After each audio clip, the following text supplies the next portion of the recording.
Assalamualaikum warahmatullahi wabarakatuh. Saya Rafa Faizul Huda dari kelas TI 24H dengan NIM 1222. Di sini saya akan mempresentasikan tugas Prosman yang berjudul proses manufaktur, dasar-dasar proses manufaktur dan proses pengecoran pasir. Baiklah, yang pertama yaitu apa itu manufaktur? Dari bahasa Latin manufactus, dibuat menggunakan tangan dalam konteks modern. Manufaktur didefinisikan dari dua sudut pandang. Lalu perspektif teknologinya yaitu aplikasi proses fisika atau kimia untuk mengubah bentuk atau struktur material menjadi komponen atau produk, melibatkan mesin, perkakas, tenaga, dan tenaga kerja. Lalu ada perspektif ekonomi, proses transformasi material menjadi sesuatu yang memiliki nilai tambah atau added value dari bahan baku lalu menjadi produk jadi. Di sini juga ada material dan kemampuan manufaktur. Ada 3 kelompok material utama, yaitu kemampuan manufaktur mencakup kemampuan teknologi proses, keterbatasan fisik produk atau ukuran dan berat, dan kapasitas produk atau unit dan waktu. Ada logam, ferrous atau baja, cast iron, dan non-ferrous. Ada keramik tradisional, clay, silika, dan modern atau carbides, nitrides untuk pahat. Lalu yang ketiga yaitu ada polimer, termoplastik, thermosetting, dan elastomers atau rubber dan silikon. Di sini juga ada proses dan mesin produksi. Proses manufaktur terbagi menjadi processing operation atau saving property, enhancing surface processing, dan assembling operation. Ada welding, brazing, dan fastening. Casting dan forming yaitu pengecoran logam cair ke dalam cetakan. Lalu ada permesinan, turning, drilling, milling, grinding, material removal menggunakan pahat potong. Lalu ada CNC machining. Komputer, numerical control, otomatis presisi tinggi untuk machining center modern. Fasilitas dan sistem pendukung manufaktur, job shop, volume rendah. Lalu ada mass production atau volume tinggi, lalu ada batch production atau volume sedang, lalu ada sistem pendukung. Pengecoran pasir. Mengapa pengecoran pasir? Yang pertama yaitu proses pengecoran paling banyak digunakan. Lalu yang kedua, cocok untuk logam bertemperatur lembur tinggi. Yang ketiga, ada rentang ukuran kecil hingga besar. Lalu yang keempat, volume produksi 1 hingga jutaan unit.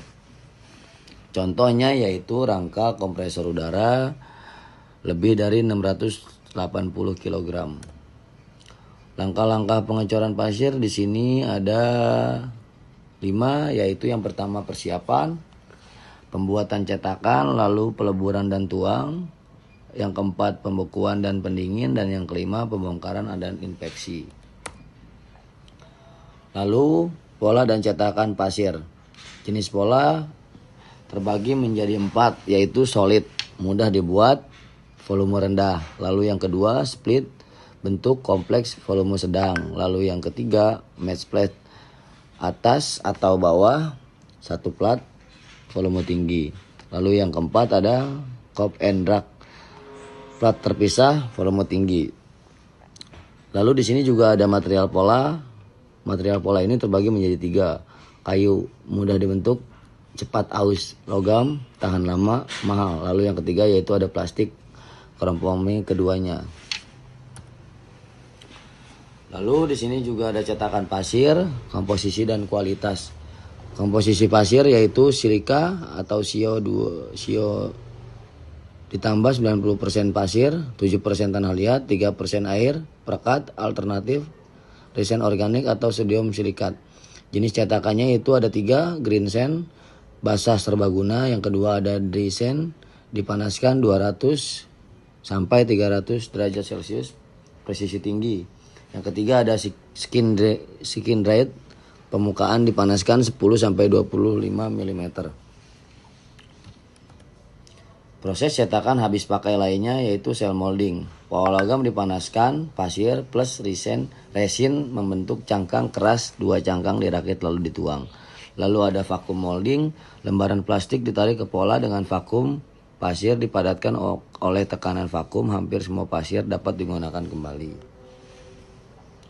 Expanded polystyrene, pola busa dilapisi refractory, dikubur pasir, lalu logam lebur menguapkan busa saat dituang.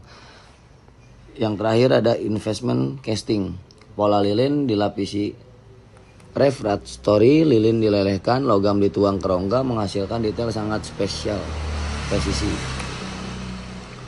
Pengecoran cetakan permanen di casting. Cetakan permanen dua sisi cetakan logam atau steel atau cast iron. Dibuka tutup secara akurat logam yang dicor, aluminium, magnesium, copper alloy, cast iron. Di casting, logam lebur diinjeksi ke rongga cetakan atau disk dengan tekanan 7 sampai 350 MPa. Dua tipe mesin yaitu hot chamber, logam lebur selalu dalam mesin. Lalu yang kedua ada cold chamber, logam dituang manual tiap siklus. Jenis-jenis tungku peleburan ada 5. Yang pertama yaitu kupola, khusus cast iron, bahan bakar batu bara.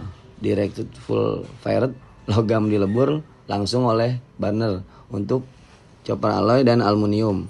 Lalu ada crucible, tidak kontak langsung dengan burner untuk bronze, brass, zinc, dan aluminium alloy. Ada yang keempat yaitu electric arc, menggunakan busur listrik khusus cast steel. Lalu ada induction, arus AC dalam coil menciptakan medan magnet untuk steel, cast iron, aluminium alloy. Cacat pada pengecoran. Cacat umum yaitu misrun, rongga tidak terisi sempurna. Yang kedua, cold shoot, dua aliran logam tidak berfungsi. Yang ketiga, shrink cavity, depresi akibat penyusutan. Lalu ada hot tearing, retak akibat tegangan tarik. Cacat khusus cetakan pasir yaitu sand blow atau pinholes, gas terperangkap,